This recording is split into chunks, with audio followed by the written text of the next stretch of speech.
Hello बच्चों।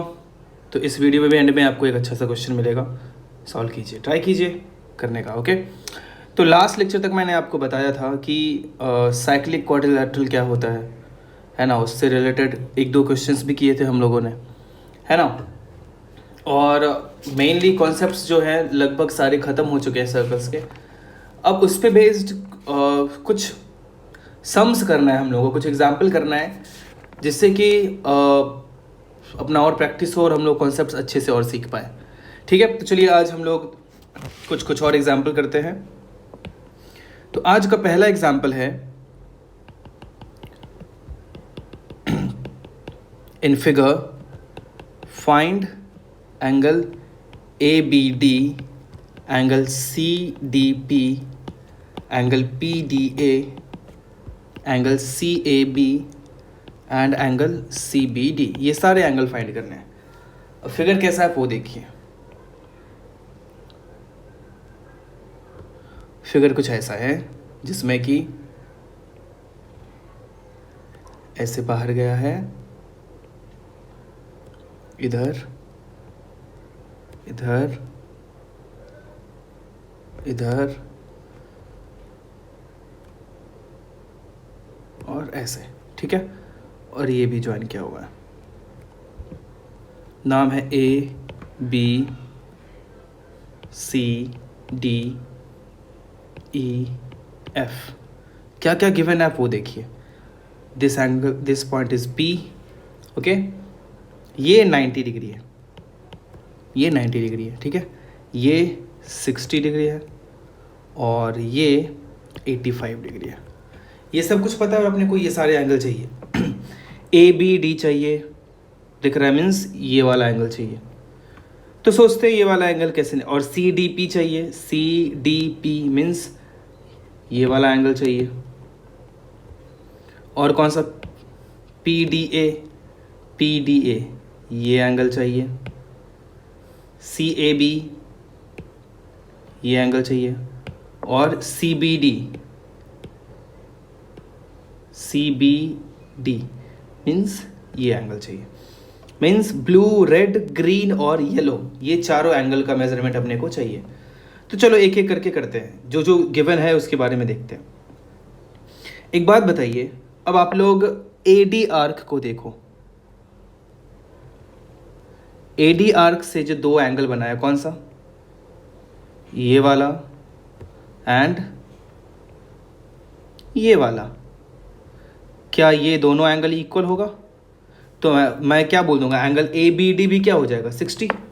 Angle A B D कितना हो जाएगा, 60 डिग्री, जो कि एक एंगल था जो फाइंड करना था अपने को।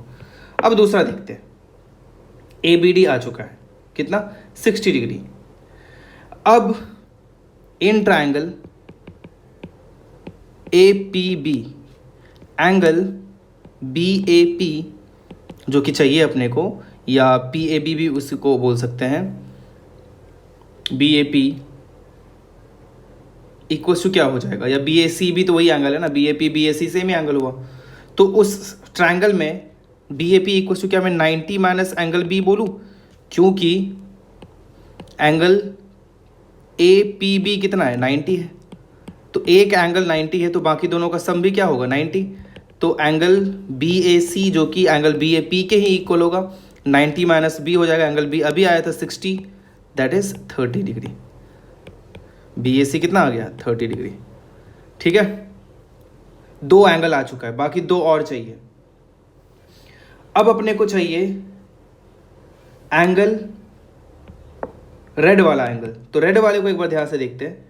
देखो ये आर्क, बी सी आर्क के थ्रू ये रेड कलर का एंगल, और बी सी ही आर्क के थ्रू ये भी रेड कलर का एंगल। तो क्या ये दोनों एंगल इक्वल होगा, है कि नहीं, येलो और रेड तो इक्वल होगा। तो मैं क्या, रेड वाला एंगल मीन्स क्या, एंगल बी डी सी या सी डी बी कितना हो जाएगा, एंगल बी ए सी के इक्वल, दैट इज कितना, 30 degree.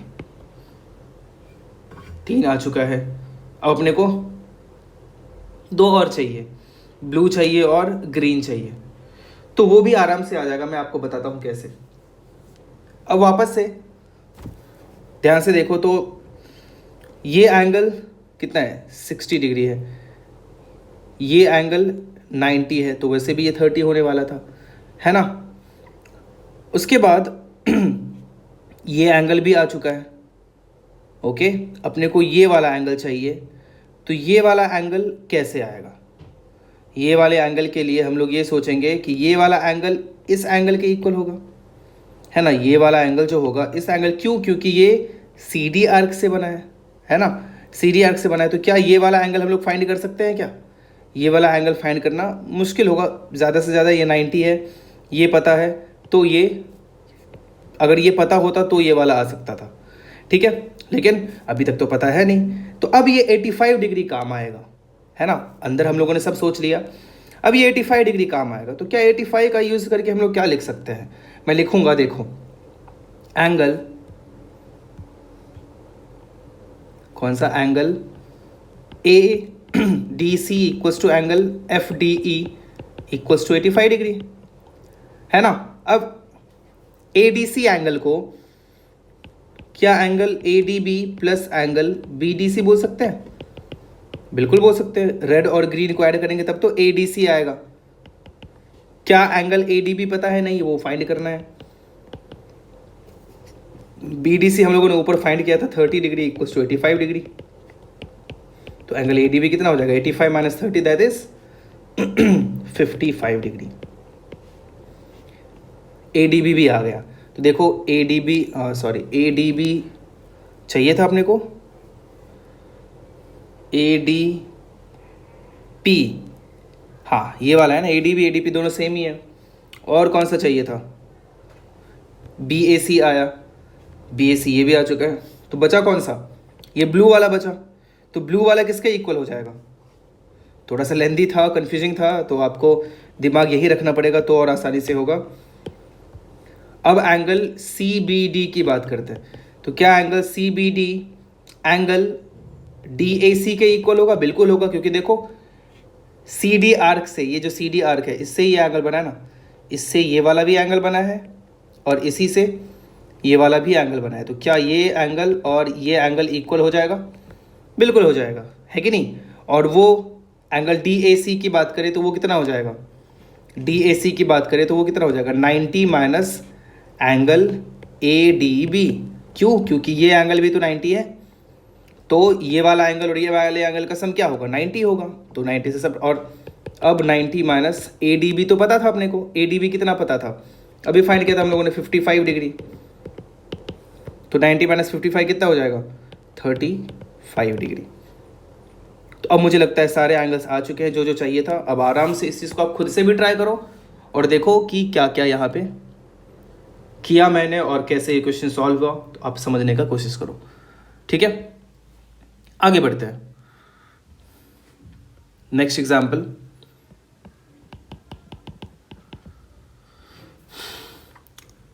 prove that a cyclic parallelogram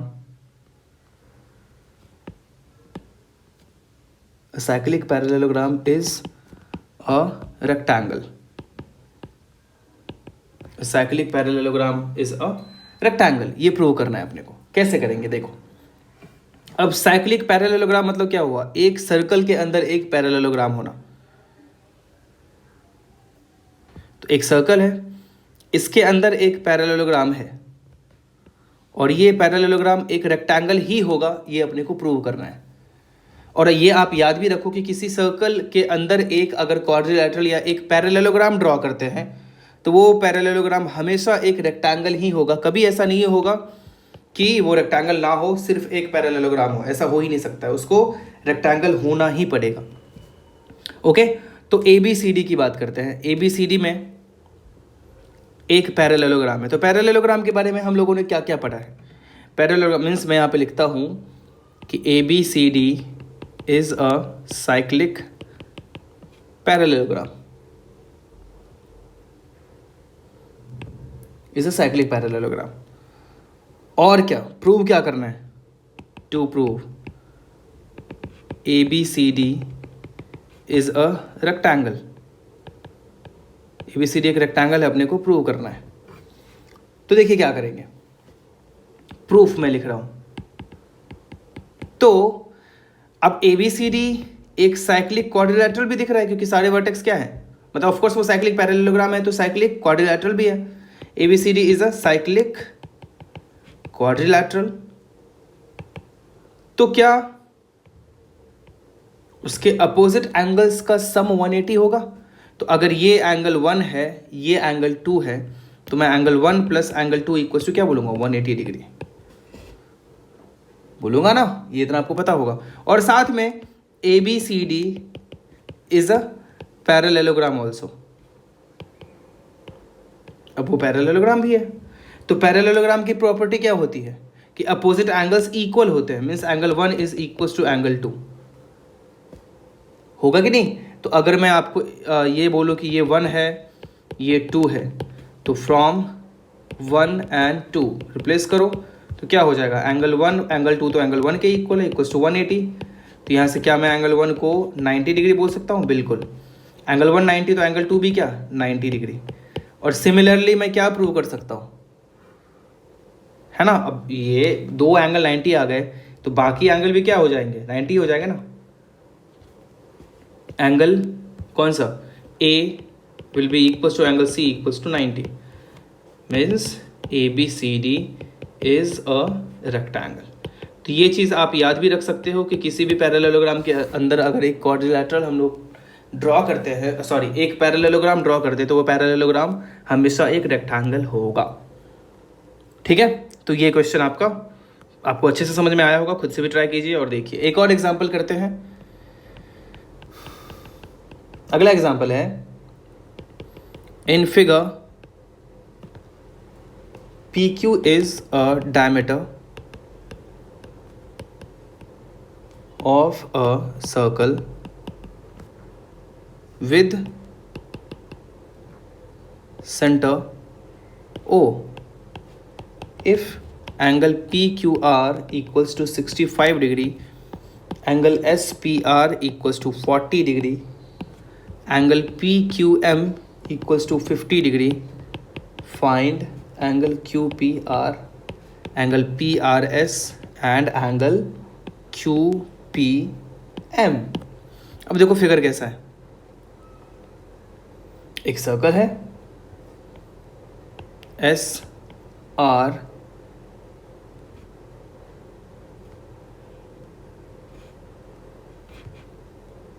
PQ is the diameter, PQ is a diameter, ठीक है। और नीचे भी एक M पॉइंट आ रहा है जिसको ऐसे ज्वाइन कर दिया है, ये सेंटर O है, ठीक है। This angle is 40 degree, PR को ज्वाइन कर देता हूँ। This angle is 40 degree, this angle is 65 degree, this angle is 50 degree. तो अब अपने को चाहिए QPR मीन्स ये वाला एंगल, और PRS ये वाला एंगल, और अपने को चाहिए QPM ये वाला एंगल, मीन्स रेड, येलो और ग्रीन, ये तीनों एंगल चाहिए। अब आपको जितना दिमाग लगाना है लगाओ और आप खुद सोचो एक बार कि इन तीनों एंगल का वैल्यू क्या होगा। तो यहाँ पे क्या क्या कॉन्सेप्ट का यूज़ करेंगे हम लोग, आप वो सोचो। आपको मैंने लास्ट लेक्चर में ये बताया था कि किसी भी सेमी सर्कल में जो एंगल बनता है वो 90 डिग्री बनता है। किसी भी सेमी सर्कल में जो एंगल बनता है वो कितना बनता है? 90 डिग्री बनता है। तो उसी कॉन्सेप्ट का मैं यहाँ पे यूज़ करूँगा। तो क्योंकि एक PQ डायमीटर है तो ये PSRQ जो होगा, क्या वो एक सेमी सर्कल बन जाएगा? ये क्या है? एक ये तो सेमी सर्कल हो गया ना। तो सेमी सर्कल में जो एंगल PQ बना रहा है, सेमी सर्कल में जो एंगल बन रहा है ये वाला, क्या ये 90 होगा? बिल्कुल होगा, है कि नहीं? तो मैं लिखूंगा PRQ is angle in a semicircle। तो एंगल PRQ कितना हो गया? 90 डिग्री। तो एंगल QPR कितना हो जाएगा? 90 माइनस 65, क्योंकि एक एंगल 90 है तो बाकी दोनों एंगल का सम क्या होगा? 90 होगा। तो 90 माइनस 65 कितना हो जाएगा? 25 डिग्री। तो एंगल QPR आ चुका है। मीन्स येलो वाला एंगल आ गया, जो कि मैंने ग्रीन कलर से लिखा है। आगे बढ़ते हैं। अब कौन सा चाहिए था? अब चाहिए था एंगल SRP या PRS और QPM। तो अब QPM मुझे दिख रहा है, इसीलिए मैं निकाल लेता हूँ। QPM कितना हो जाएगा? Angle QPM equals to be क्या 90 - 50 हो जाएगा? अब बोलोगे ऐसे कैसे, क्योंकि अब ये भी तो क्या है 90 डिग्री होगा ना, क्योंकि ये भी सेमी सर्कल का एंगल है, दैट इज 40 डिग्री। एक बार में ही आ गया है ना। आप यहाँ लिख सकते हो angle PMQ is angle of semi circle. ये भी आ गया, QPM भी आ चुका है, ठीक है। अब एक एंगल बचा, कौन सा? PRS एंगल चाहिए।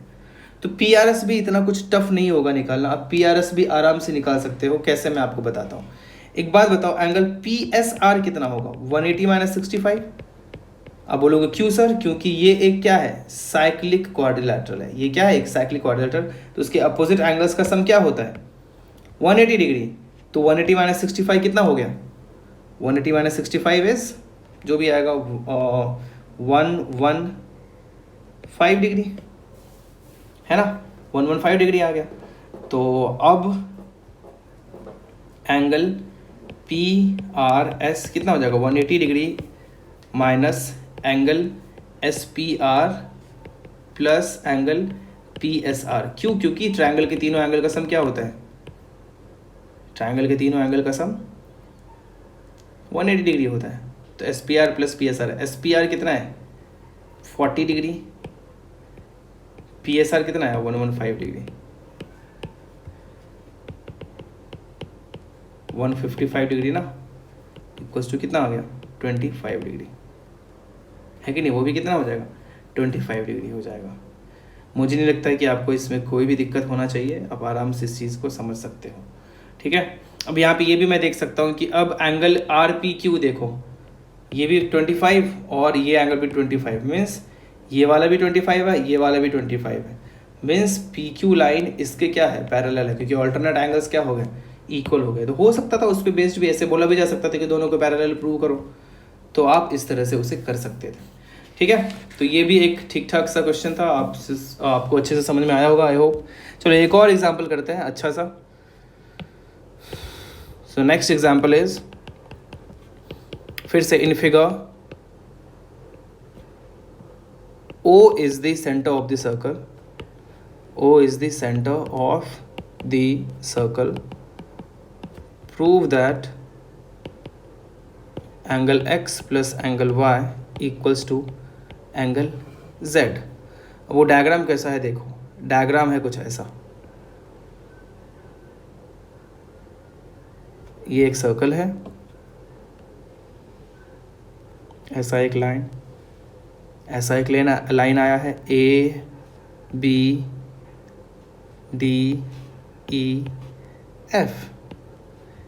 BF को ज्वाइन कर दिया है, DE को ज्वाइन कर दिया है, और सेंटर कहीं पे इधर है।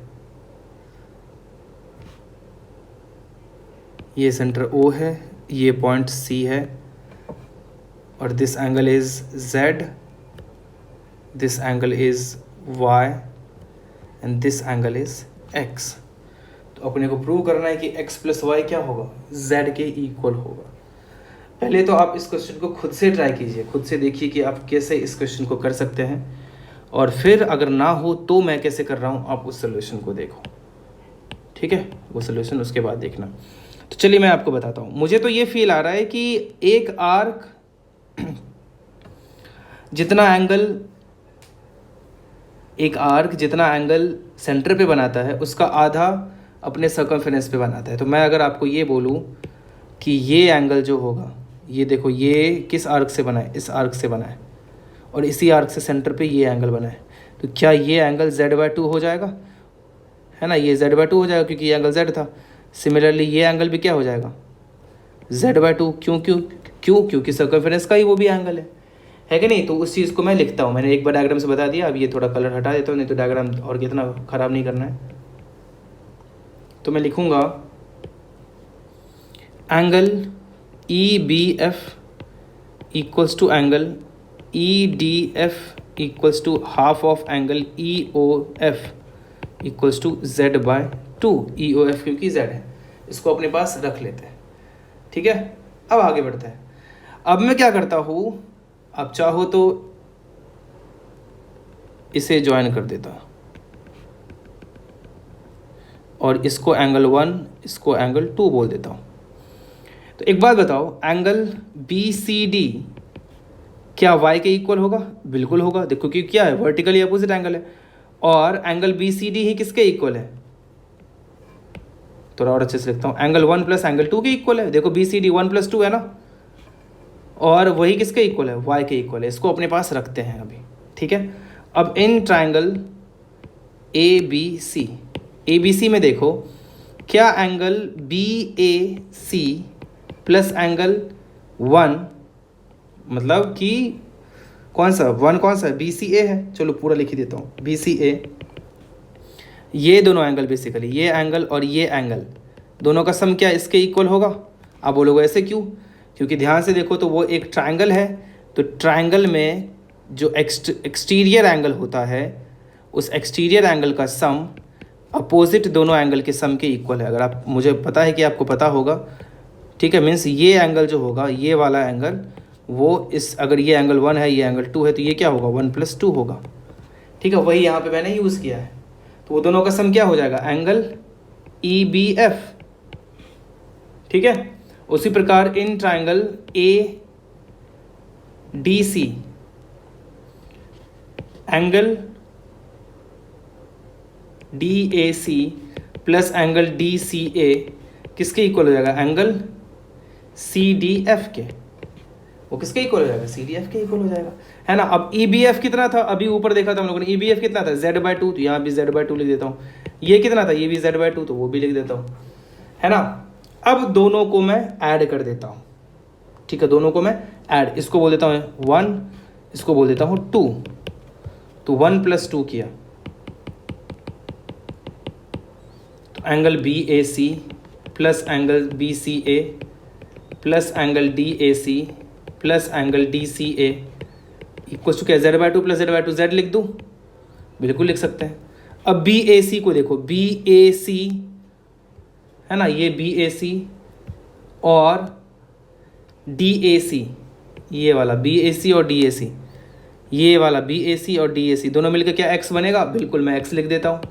अब बी सी ए मतलब क्या? ये वाला और ये वाला मीन्स, और डी सी ए मतलब ये वाला 1 और 2, ये दोनों मिलकर कितना बन जाएगा? y बनेगा, है ना। ये दोनों मिलकर क्या बनेगा? वर्टिकली अपोजिट, ऊपर इधर लिख चुका है बी सी डी, वो कितना होगा? y, और क्या आ गया? z। ये तो प्रूव करना था, प्रूव। अच्छा क्वेश्चन था ये, मैंने थोड़ा शॉर्ट में लिखा, आप लोग इसे और अच्छे से लिख सकते हो और देख सकते हो कैसे होगा। ठीक है, मुझे लगता है आई होप आपको अच्छे से समझ में आ रहा होगा ये। तो ये इतना आसान टॉपिक है, आप इजीली इस चीज़ को समझ सकते हो और सीख सकते हो। ओके, तो अब मैं आपको 1-2 क्वेश्चन होमवर्क के लिए दे रहा हूँ ताकि आप और प्रैक्टिस करें और सीखें। तो होमवर्क का पहला सवाल, A B is a diameter of the circle with center O and chord CD is equal to radius OC. AC and BD produced meet at P, prove that angle CPD equals to 60 degree. आपको diagram समझ में नहीं आ रहा तो मैं diagram बना देता हूँ। डायग्राम कुछ ऐसा है, A B O C D, A सी से लाइन गई है, बी डी से लाइन गई है। ठीक है, जो पी पे मिलती है, और ये ओ पॉइंट है। ठीक है, यहाँ पे एक थोड़ा सा ऐसा लाइन भी है डायग्राम में, जो है मैंने आपको ड्रॉ कर दिया। अब ये क्वेश्चन आप कीजिए, बताइए इसका आंसर क्या होगा। ठीक है, एक ही क्वेश्चन मैं होमवर्क के लिए दे रहा हूँ, आप ट्राई कीजिए। ठीक है, तो आज के लिए ऐसा क्वेश्चन जो आपको कमेंट बॉक्स में लिख के बताना है, और बताइए कमेंट बॉक्स में कि ये क्वेश्चन का आंसर क्या होगा। मैं आज या सर्कल में जो पढ़ रहे हैं उसी से रिलेटेड क्वेश्चन दे रहा हूँ, बहुत आसान सा है। देखिए क्या क्वेश्चन है कि एक सर्कल में, इन a circle 2 diameters AB and CD are perpendicular to each other.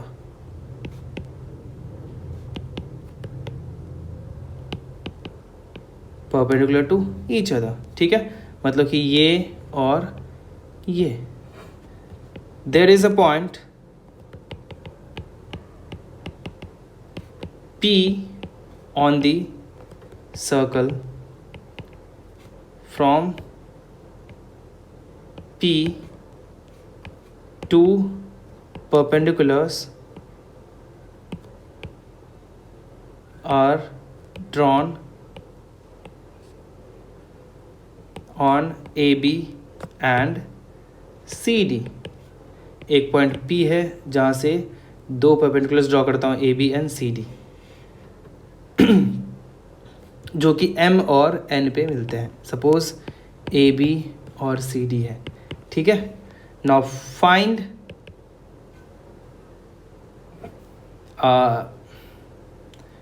Area of the circle if length of MN is 7